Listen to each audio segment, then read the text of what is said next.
Uh, Greetings, everyone. I'm Faris Al-Malki, co-founder of Law Science and SJD candidate at Marwa School of Law.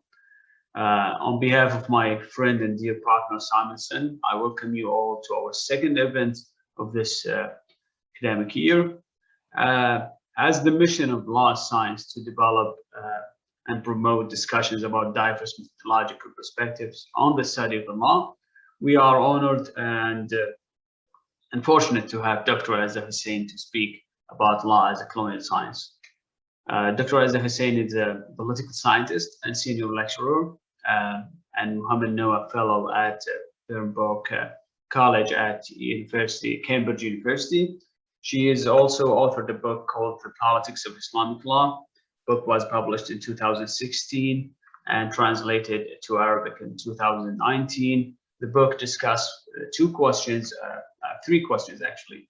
The first one is how Islamic law was a product of negotiated process between the colonial powers and local elites, and also the book focuses on the questions of modernity and modern state and the interaction with the Islamic law. Without further ado, Professor Azza Hussain.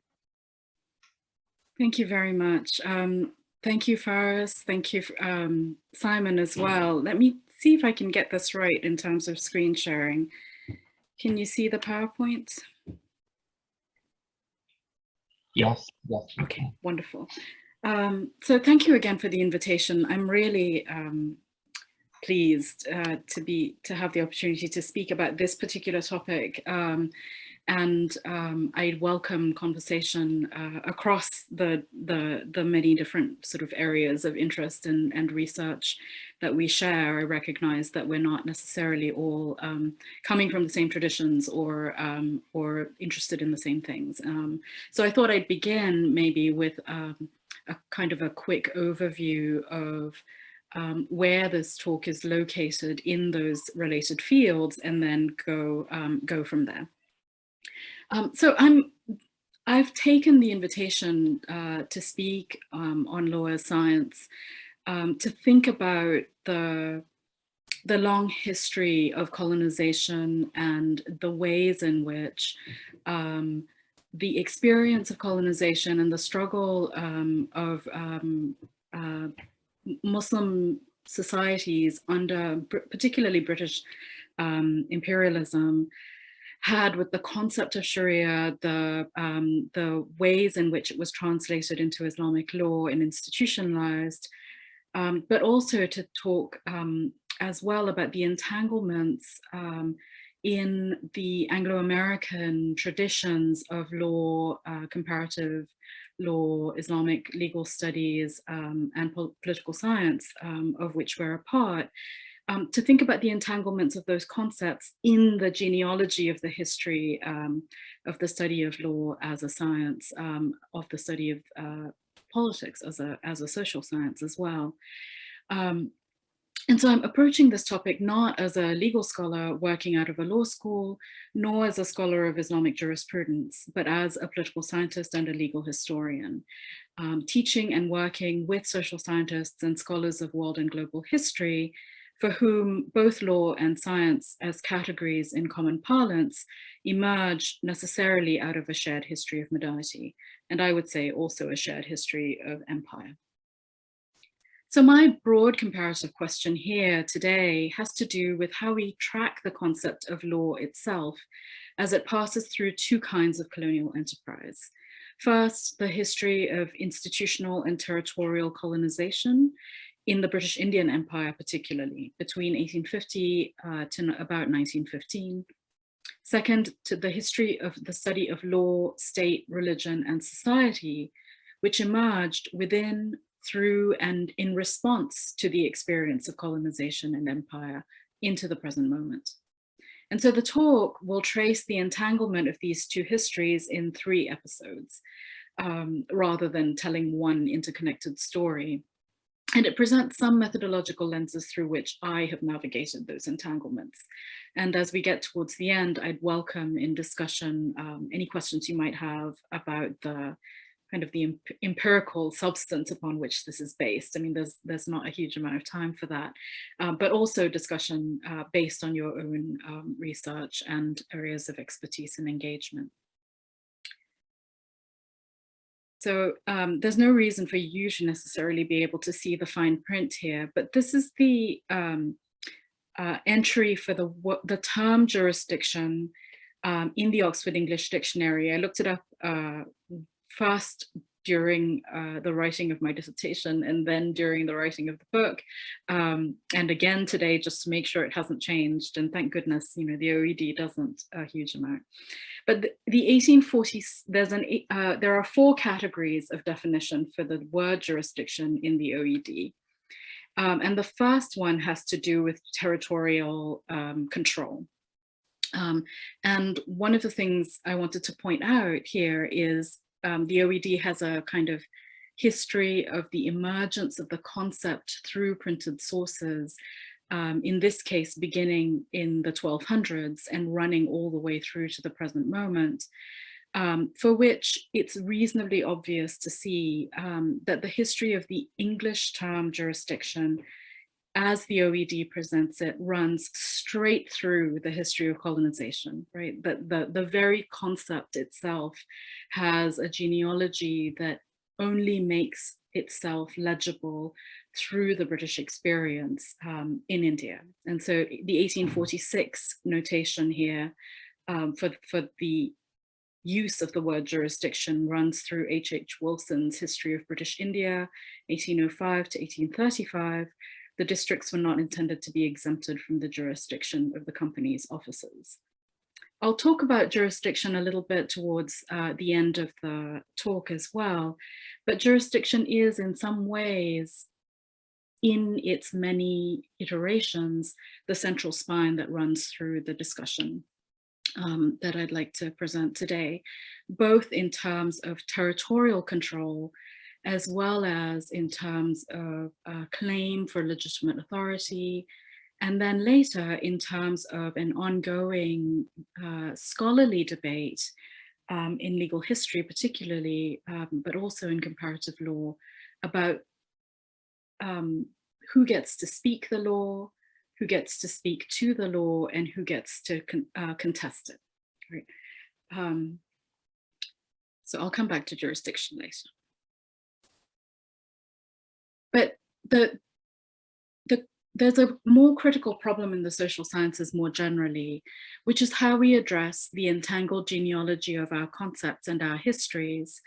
And here the basic point I'm making is that the categories of law, of state, and of religion were, at the moment in which the actors in my story begin their work, in the process of being redefined for the modern state, with profound consequences into the present day. And so part of the work of thinking methodologically and comparatively about law and science for me is to interrogate what seems to us in our present moment both obvious and universal about these characterizations in our theoretical apparatus. And I'll begin with discussion of colonial ideas of law as science in the British Indian Empire. And the talk will trace the ongoing imperialism of categories in the work of comparative social science. And I'll draw both from my book, The Politics of Islamic Law, but also from recent work on law, language, and the problem of translation, to sort of bring forward a couple of methodological reflections in the fields of political science, public law, legal history, and Islamic legal studies, and to ask how our related and intersecting fields theorize the law and read it as text, as archive, as process, and as policy outcome. The first of these considers colonization as a laboratory for the making of law, and religion as its major comparator, and so law as an aspirational colonial science. And Islamic law itself emerges out of this struggle, distinct from the Sharia, as a central component of the modern state apparatus, at the same time as it represented one of its enduring problems. And for this, I'll talk a little bit about British Malaya. Then I'd like to talk about how social scientists and comparative lawyers, as well as legal historians, read the law as archive, as rules, as text, and how our approaches model a series of assumptions about how law speaks, for whom it speaks, how it changes, and why it matters. And so here, I'm particularly interested in maybe some methodological solutions for identifying and hopefully escaping the formalism and literalism of some of our ways of thinking about the law. Last of all, I'll end with asking how we deal with legacies of empire and science in the study of law in comparison. To think about plurality versus hierarchy, to think about traveling, and to think about the challenge of translation. And here I'll circle back to present legacies of empire in the work of comparison, and end, unfortunately or otherwise, without a conclusion, as an invitation to discussion when discussing translation. Okay, so law as aspirational colonial science. The book, The Politics of Islamic Law, begins with a death. Right? It begins with the murder of the first British resident appointed to Malaya in 1874. His name was James Woodford Wheeler Birch, and he was appointed when the British first secured indirect rule in Malaya through a document entitled the Treaty of Pankor, which was signed between the British and Malay chiefs in the Malay Peninsula. And there's an episode in the archives of this moment, which is only recorded because after the murder of James Birch, there was a trial, right? And in this trial, one of the chiefs tells a story.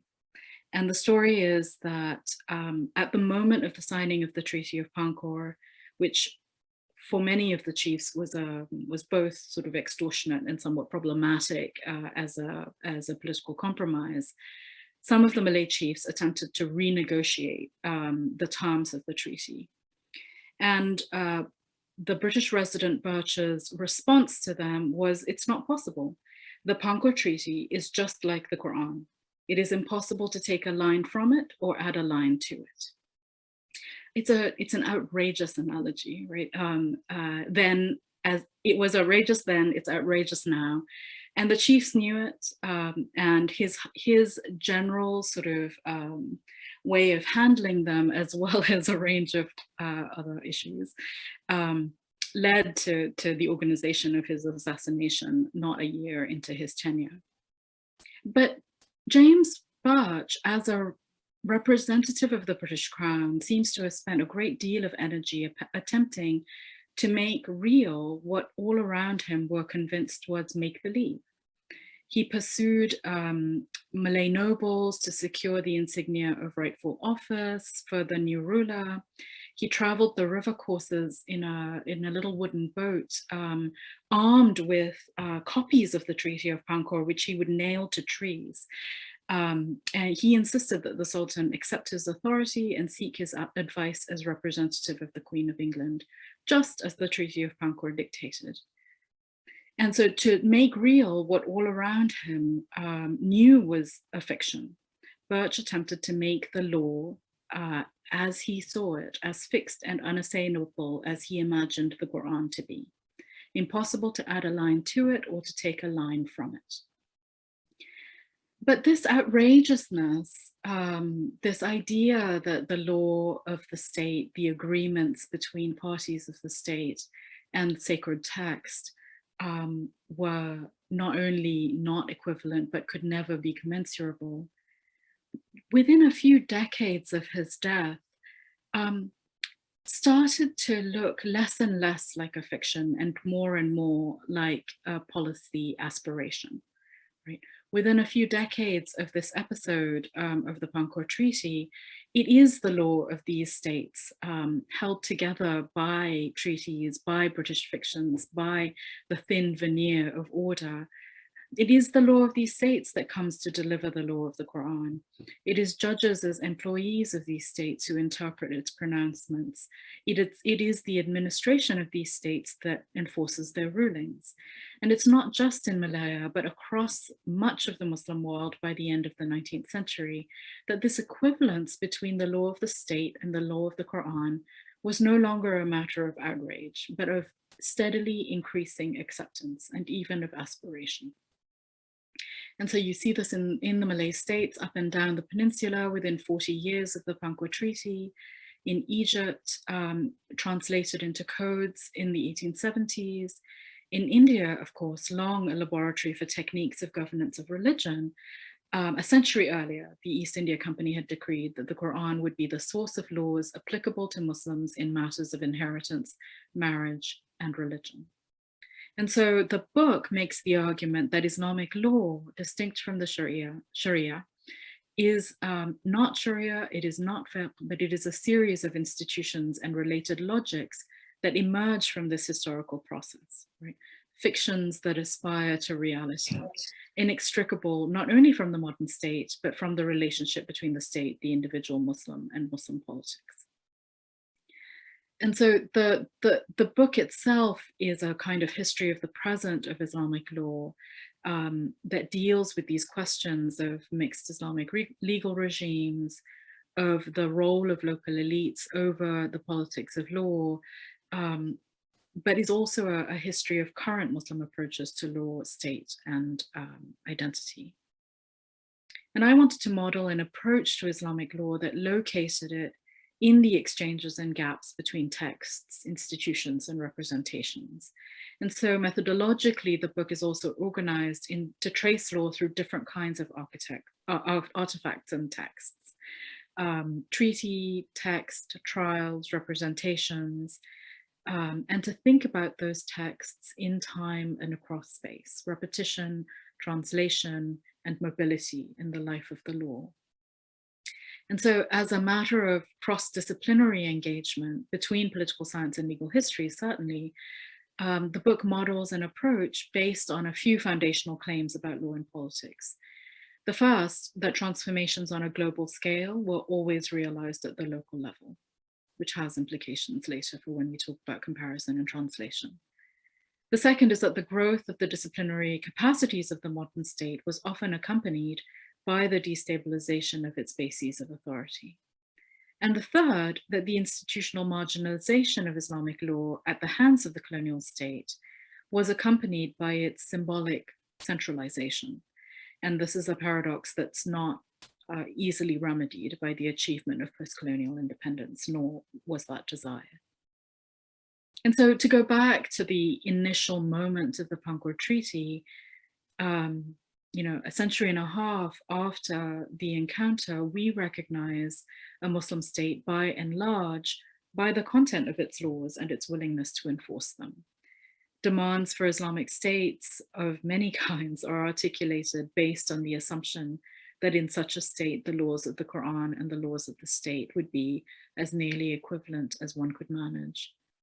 And for many Muslims today, and non-Muslims as well, the aspiration to equivalence between law and sacred text works powerfully in both directions. I'm not saying that Muslims want the law of the Quran and the law of the state to be equivalent, merely that the idea that Birch had, that the law of the state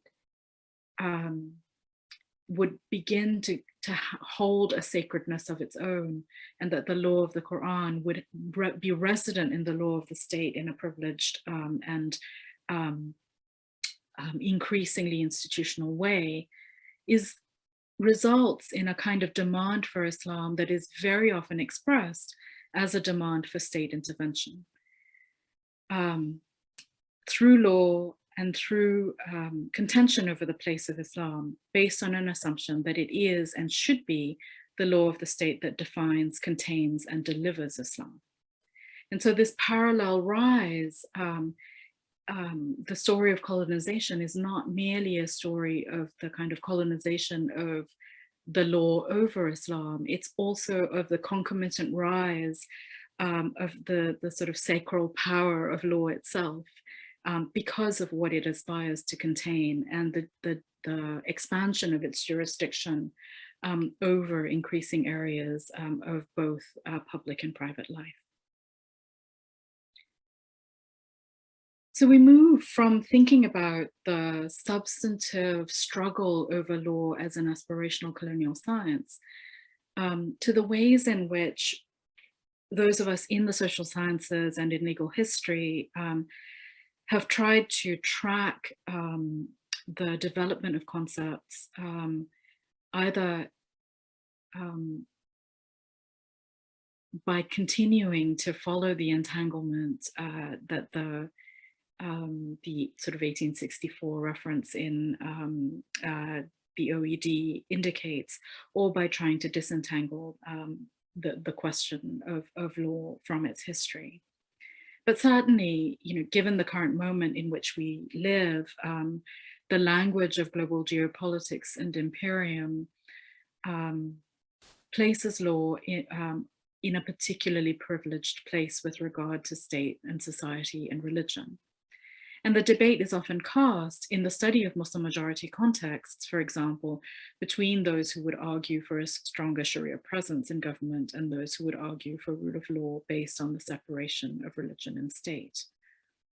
But I argue in the book that both of these understandings of law are at their core equivalent, that the advocates of rule of law on the Western model and Sharia on the Islamic model, however accurate we think those models are, both see law as a tangible deliverable of policy and see law as the solution to problems of political order and social instability.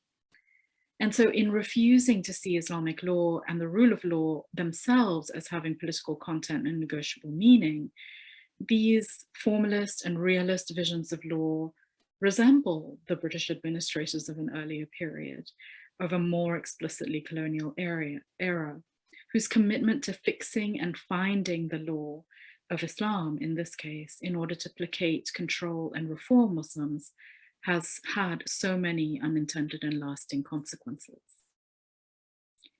And so if one were to concentrate on the letter of the law alone, on the substantive content of law, of code, and of legal text, that focus could lead one to imagine that little has changed about Islamic law through the growth of the colonial and then the post-colonial state.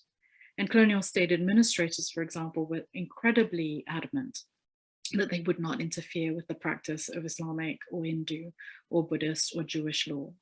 And local Muslim elites were equally adamant that it would be they who would control and administer the appropriate law. And you see this, for example, in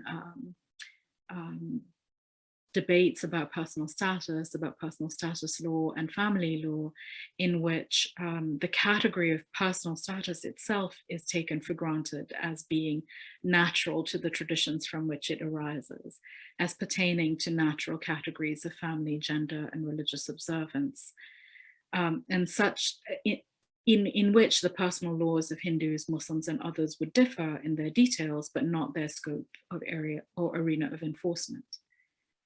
But looking beyond the arena of substantive legal content and thinking about the space which these laws inhabit, the jurisdiction they claim, and the other legal instruments and normative sources from which with which they compete or coexist, it's also possible to make the argument that the category of personal status itself is a construction of imperial and colonial law, and that the equivalence between Muslim, Hindu, and other personal law jurisdictions is itself an outcome of multiple colonial experiments in the 19th and 20th centuries. And so, this particular way of thinking about the role that legal formalism, textualism, and positivism plays in the ongoing study of Islamic law sort of asks us not to allow that wider view to escape us, right? To think beyond the implementation of particular content-driven areas of law and to think about their function within the larger system they occupy. And this allows, in fact, for us to think that to see that the most significant changes that have occurred in Islamic law throughout the Muslim world are not to substantive rules, but to their application as part and parcel of the repertoire of the state. and that the embeddedness of Sharia principles, for example, in certain domains of state and not others, has led to a fundamental alteration in what Muslims perceive Islamic law to be. More significant than the transformation in law is the transformation in the relationship between Islamic law, state power and authority, and the Muslim subject.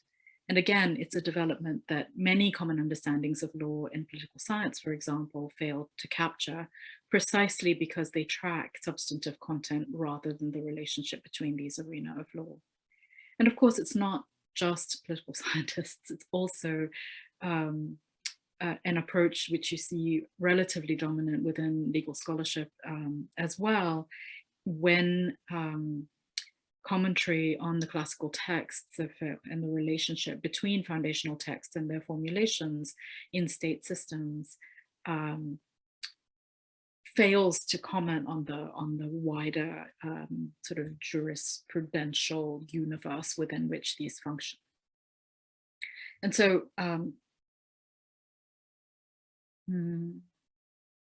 I think another possibility for thinking sort of methodologically about the way that political scientists consider these questions is the idea that struggles over law are merely epiphenomenal of larger struggles over the state, right? That law is an outcome of politics and legal struggle is its symptom. And so political positions on the constitutional placement of Islam, for example, then map very easily onto commitments about secularity, about executive power, about democratization, and the delegation of decision-making. And we tend to then read from that a kind of assumption that those who argue for the implementation of more Sharia are Islamists by definition, and their opponents must therefore be secularists or, or reformists.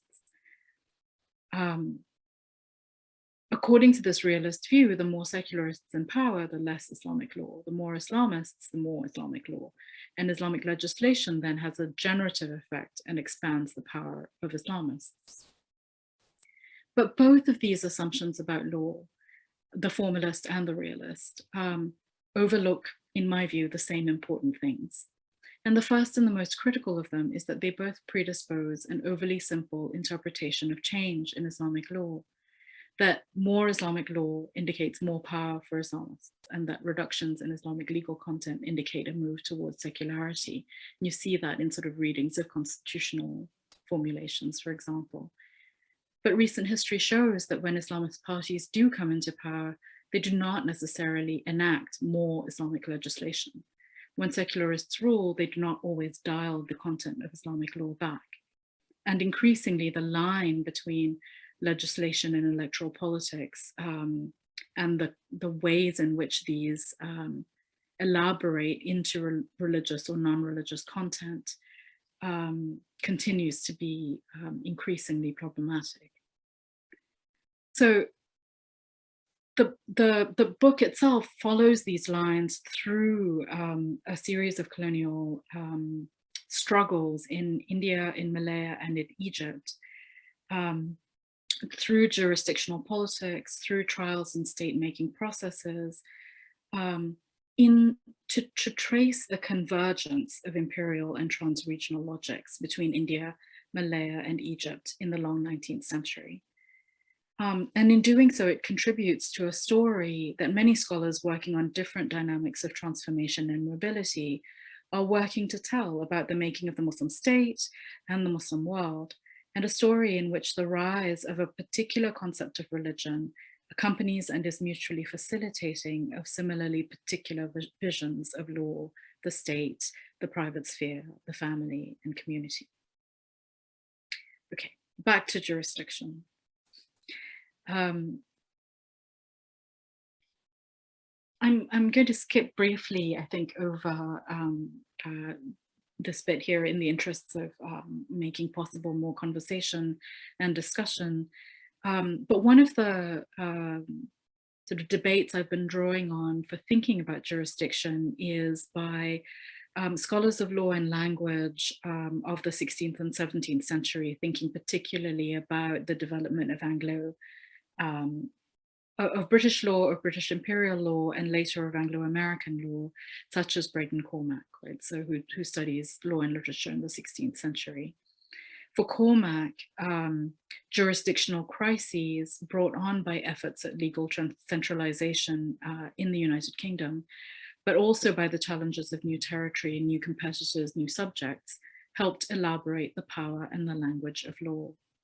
And so for Cormac, the major methodological insight then is that rather than thinking about jurisdiction as an ever expanding territorial locus, that we seek constantly, I quote, law's unstable practices rather than the image of its stability.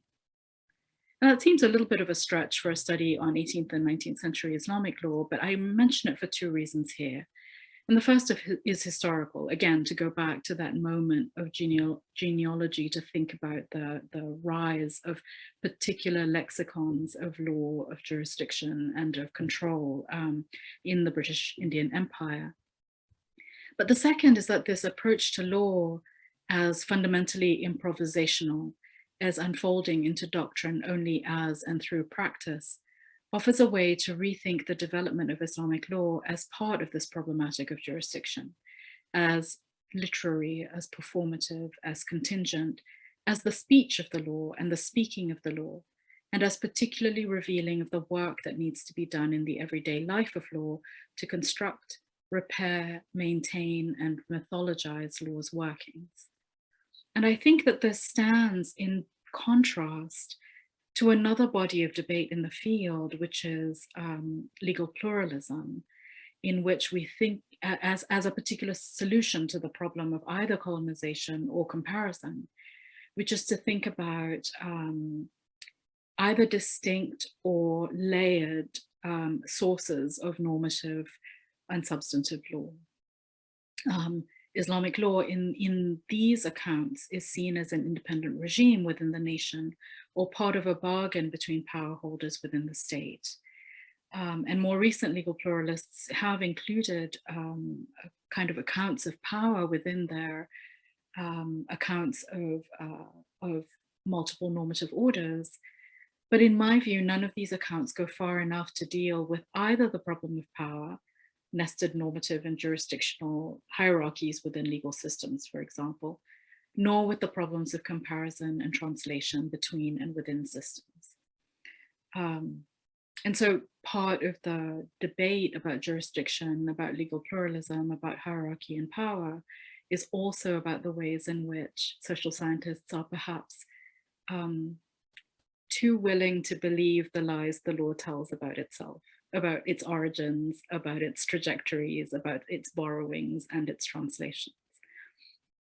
And the book itself traces some of these moments in which jurisdiction is made and then the traces of that making are erased repeatedly. Okay.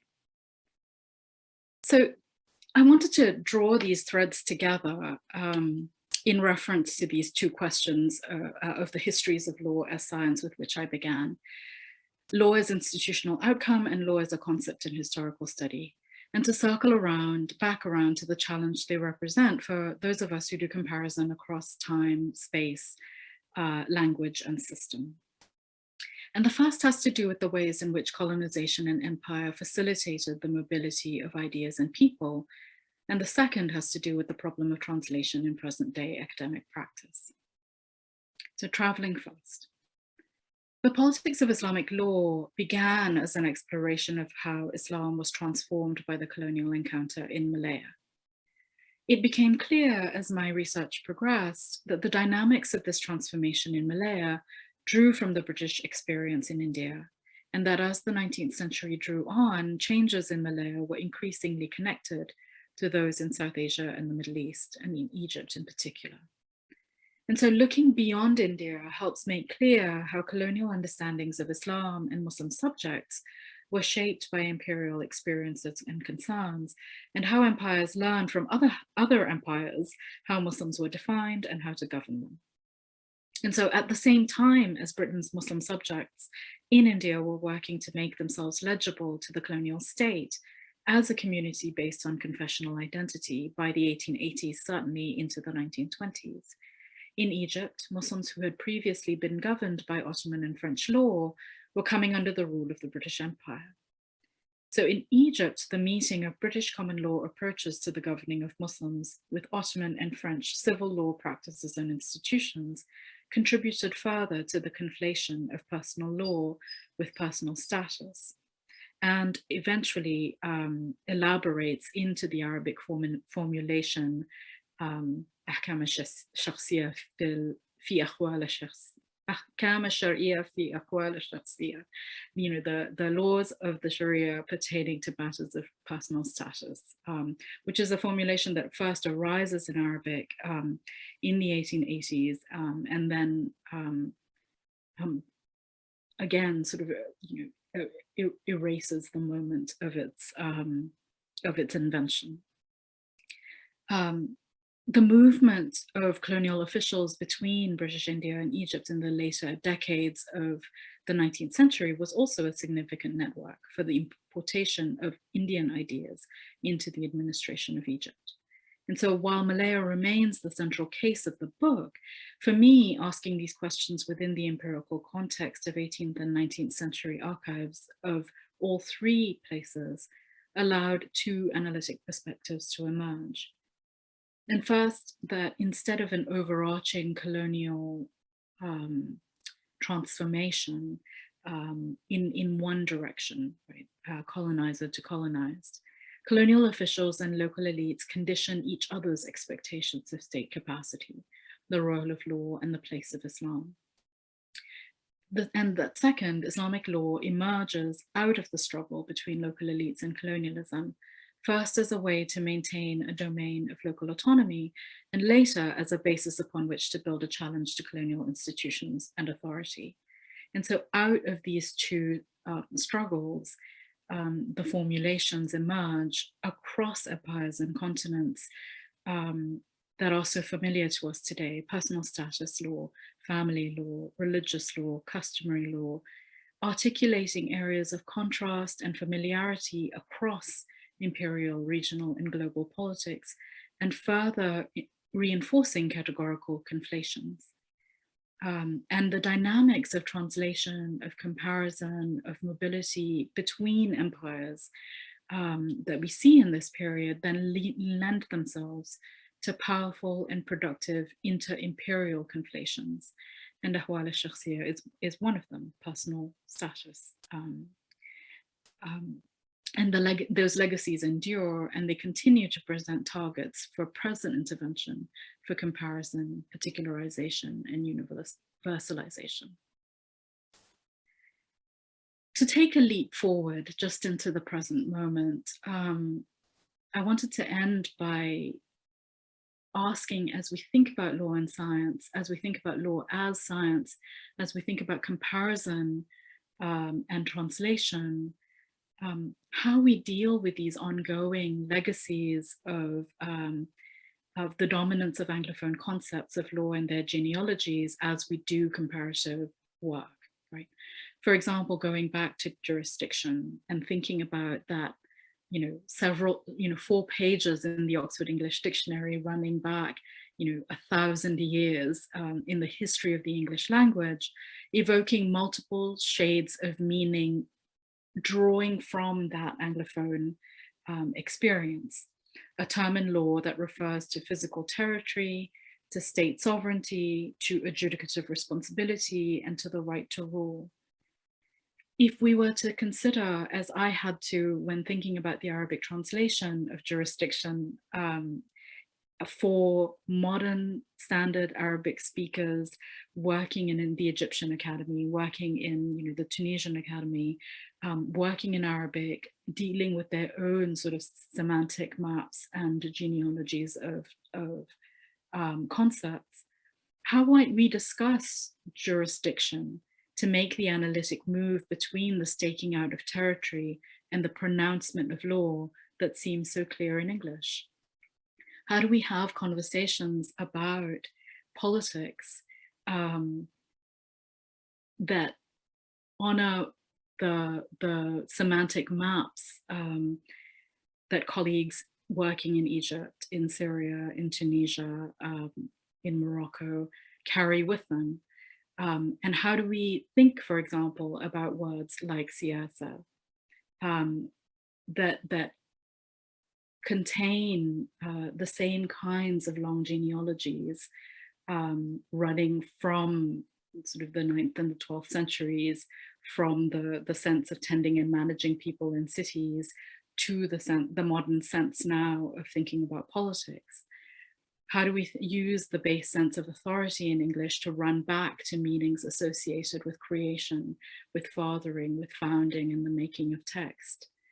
As the translation between English and Arabic proceeded, over and over again, the book, which seemed so reliant on sort of semantic entanglements in English, stumbled over and over again on how to communicate those semantic entanglements respectfully and usefully in another language. And I became aware repeatedly of some of the problems that we have in dealing with Islamic law in particular when talking about law, that the English terms law and legislation translate in very, very different ways because of our histories of writing, of reading, of rendering things readable. So law, legislation, legibility, legitimacy. But the same is not true for the very separate history of the words qanun and taqneen in Arabic, of siyasa, of sharia, of and of hukm in Arabic as well, right? So, I mean, I'm happy to discuss those more, but I don't think it necessarily needs to devolve into kind of Arabic philology. But if you wanted to, we can. But my point is that these roots, as did jurisdiction, run through institutions as well as words. They run through genealogies of Anglophone legal scholarship in the long tradition of philology and colonial scholarship, but also in contemporary teaching texts, in pedagogies of legal training, in the mental maps and disciplinary networks and citational networks in our field.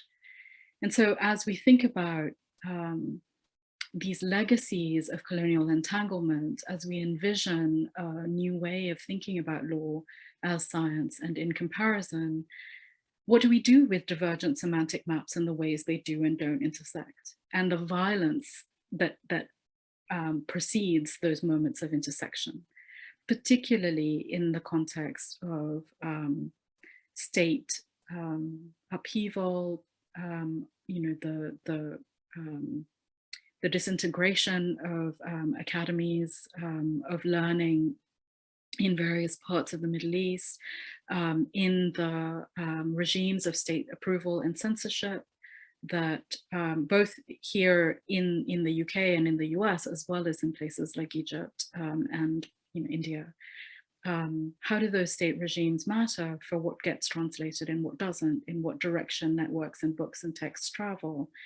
And what does the decimation of key centers of learning, of research and archive beyond the Anglophone world mean for the future of the field and the future of our ability to legitimately and legibly compare across languages? I'll leave it here. I'm open to taking this discussion in any direction you'd like, and I thank you very much for your time. Thank you. Thank you so much, Professor Aiza Hussein, for this insightful speech. You gave a lot more meaning on the breadth of the statement of law as science. So we are in the Q&A session. So if you have any questions, please raise your hand, or you can type it in the chat box. So I see Ferris, you have raised your hand. Please feel free to ask a question. Thank you, Simon, and thank you, Professor Aiza, for your wonderful and general lecture. I have actually three questions, but the last one is not that well developed because it was following on your last points. So the first one, you distinguish between the Sharia as a product of the fiqh and fuqaha. and the Islamic law as the product of institutional arrangement. And that's a similar position to Wael Hallaq. My question is, I totally agree with that distinction, but my question is, for scholars who's doing work in legal or other disciplines on the Islamic law, why it's important, do you think, to distinguish between Sharia and Islamic law and not using those two terms as an interchangeably? That's the first part of the question. And the second is Joseph Lowry, the scholar in Islamic law, wrote an article, short essay on the Sharia sources, discussing the issue of defining Islamic law. But I noticed something. He overlooked the issue of distinguish between Islamic law and Sharia, and even in a way that he was criticizing Wael Hallaq as someone who is just trying to use provocative definitions. My question is not that side. I definitely disagree, as I told you, that I agree with the distinction, but why there is also a tendency to overlook the distinction between Islamic law and Sharia. So that's the first question, and I can go more, but give you the chance to answer the question. Okay, well, thank you. Yeah, you know, I drew a lot from Professor Hallaq's work when I was writing my own book, and you know, we don't agree about everything. I mean, I do think that the sort of thesis of Ural colonization, for example, is overstated, right? I do think that there's a great deal that juridical death, right? I don't think it was, you know, his idea that, and this is to paraphrase and you know, overgeneralize, but the idea that colonization sort of sounds the death knell of Islamic jurisprudence and the institutions that bring life to what we tend to understand as Islamic jurisprudence in the classical sense. I don't know that that's, I don't know that that does, one, justice to the struggle itself, right? That in the certainly in the 18th and the 19th century, you see profound transformations, but also a huge amount of very creative, rich responses to the challenges ahead. And so I think the distinction is very important in part because of what it allows us to do as scholars, which is to de-essentialize the Sharia, right? We're not talking about one thing that all Muslims believe in across time and space without discussion. Nor are we necessarily talking about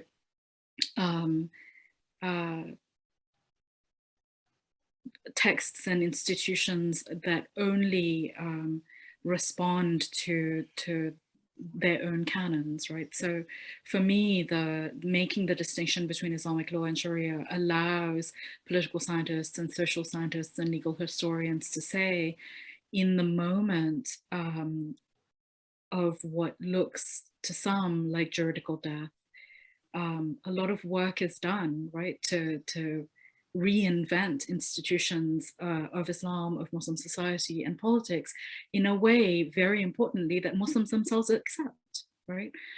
So that's one answer. And I think the other is your question about the slippage and why it's so easy or tempting for scholars to overlook the distinction between the two.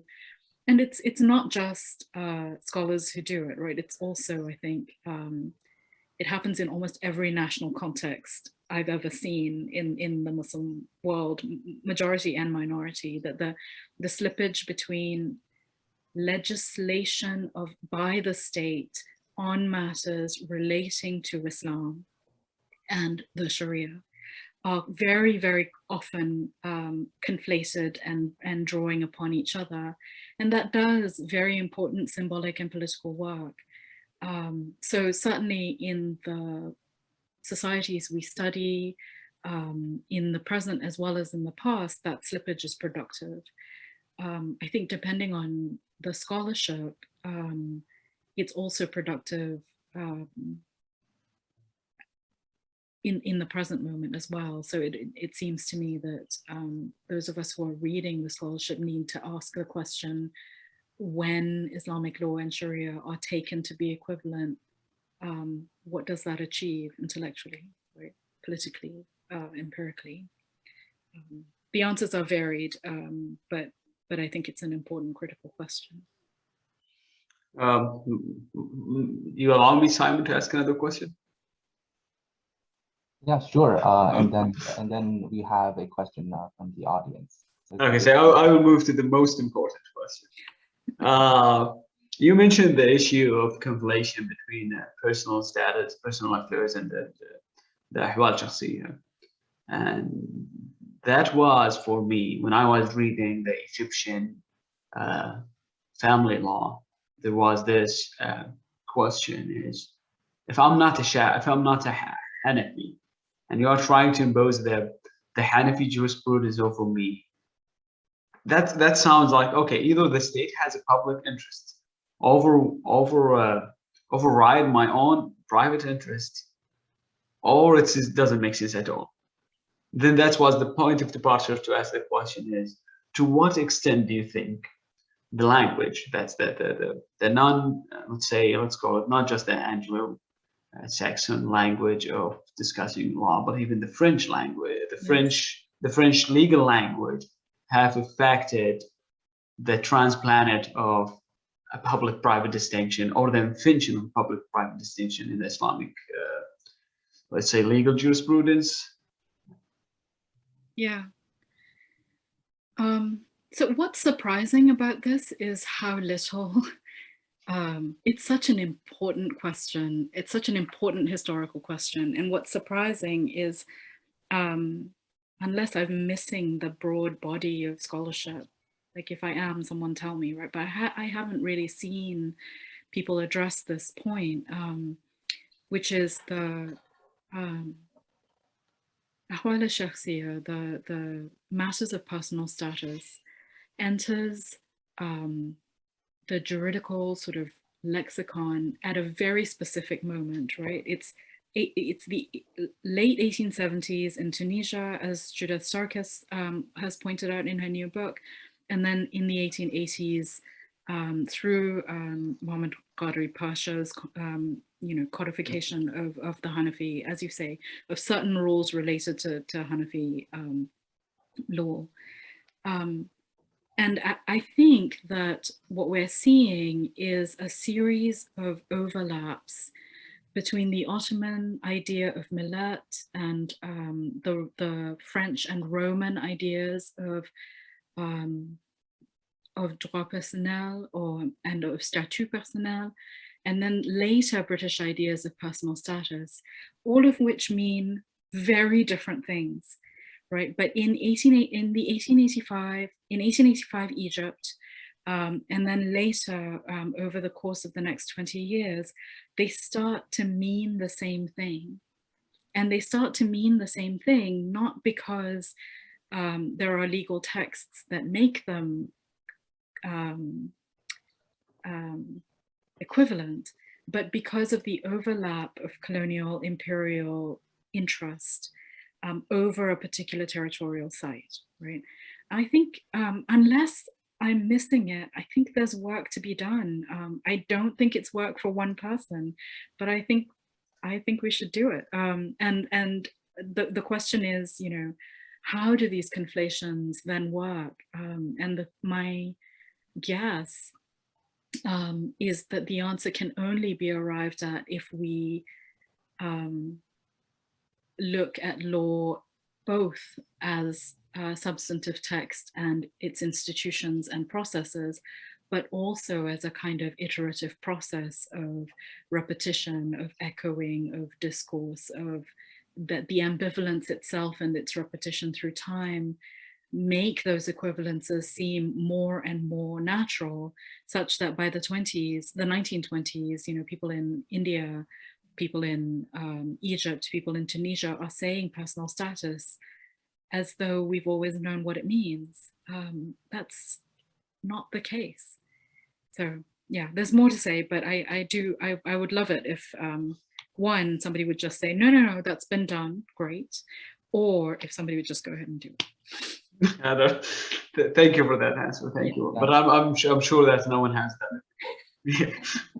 All right. So there's a question in the chat, Simon. Yeah. So so Kareem Ziani asked about, he's interested in knowing what African countries can do to decolonize their laws, given their strong ties with previous colonizers and the implementation of former colonizers' legislations into African legal systems. That's well beyond my my area of expertise. I think that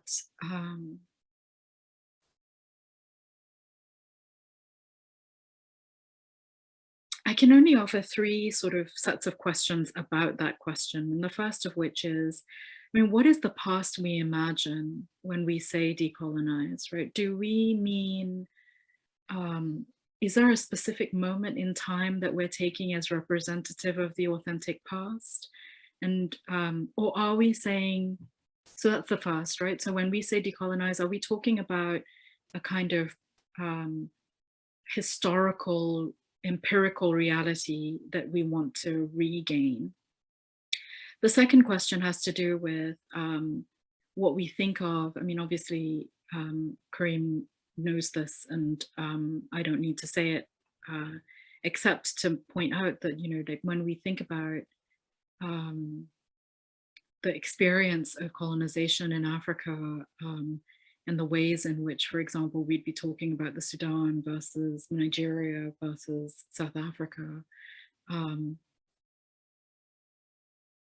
How do we sort of separate the lessons learned from that experience and the institutional changes made from our understandings of what is authentic and representative and good for the people, right? I mean, it's a really complicated set of practical as well as philosophical questions. And the last has to do with, you know, whether it is sufficient to think about these as colonization processes, right? So the Comoros, for example, you know, in talking about Christianity and colonialism in Southern Africa, will point out, and Mamdani does the same, dealing with a different region of the African continent, how incredibly collaborative the process was between the colonizer and the colonized, particularly elite chiefs and local elites, right? So when we consider the sort of decolonization process, I mean, what elites do we include, and how do we separate them from the history of colonization that maintains their position? It's a really difficult question. I think one of the aims of the politics of Islamic law as an intellectual intervention into the field was to also say the history that we imagine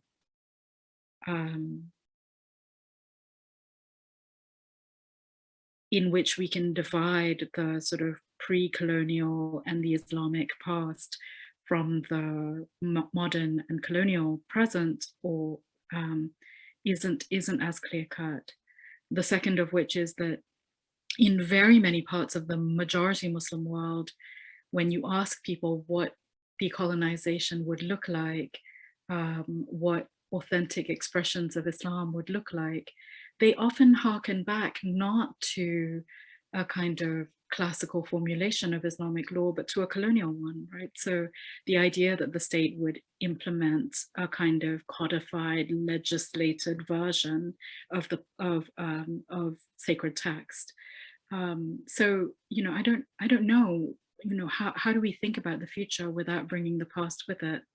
And which bits of the past do we leave behind and which do we carry with us continues to be a major issue. Amongst them also, you know, how do we know what law is without colonialism? Kareem, it's not satisfying. I'm sorry. Well. No worries at all. Thank you very much. And I'm seeing that I can unmute myself. So I'm taking the opportunity to thank you for your answer.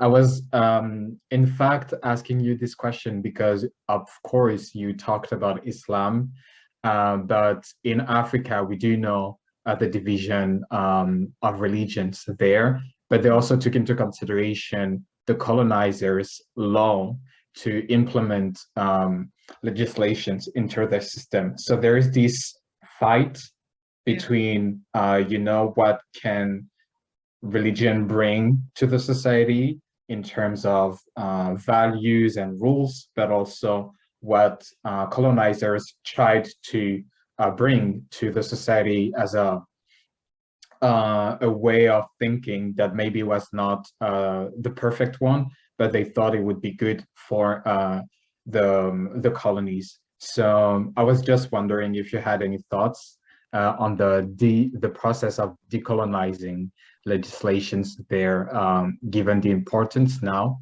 of moving on, but also of being able to be a strong nation without the past of the colonizers. That's what I was trying to convey in my question. Oh no, I completely appreciate the question. I think what I was trying to convey in my answer was that I don't know. I think so. There are a few books that I've relied on to think about this particular question. One of which is Noah Solomon's For the Love of the Prophet, which, as I recall, is about Sudan, right? Sarah Elton-Tawi's work on Islamic law in Nigeria. And then Mark Masood's book is about to come out called Sharia Inshallah, which is about Somalia. And those, I think, would answer the question more with more empirical heft than I have. But I think, my answer would be to push back and to say that if we're going to be decolonizing a legal system, we have to decide how far back we want to go and whether it's a historical question or not, right? And if we're going to be thinking about the law, then the structure of what we've come to recognize as law is itself colonial. So what would we put in its place? It's a major and important question, but I don't know that it's merely a question of the substantive replacement of one set of norms for another. Thank you so much, Professor Aiza Hussein, and thank you so much, Kareem, for Kareem and Ferris's question. So unfortunately, we have ran out of time. It's 1:06 Eastern time. So thank you so much, Professor Hussein, for this fantastic lecture and then lingering with us a little bit for answering questions. And thank you everyone for attending today's event. We had some attendees who had to leave earlier, unfortunately. And yeah, thank you. Thank you very much.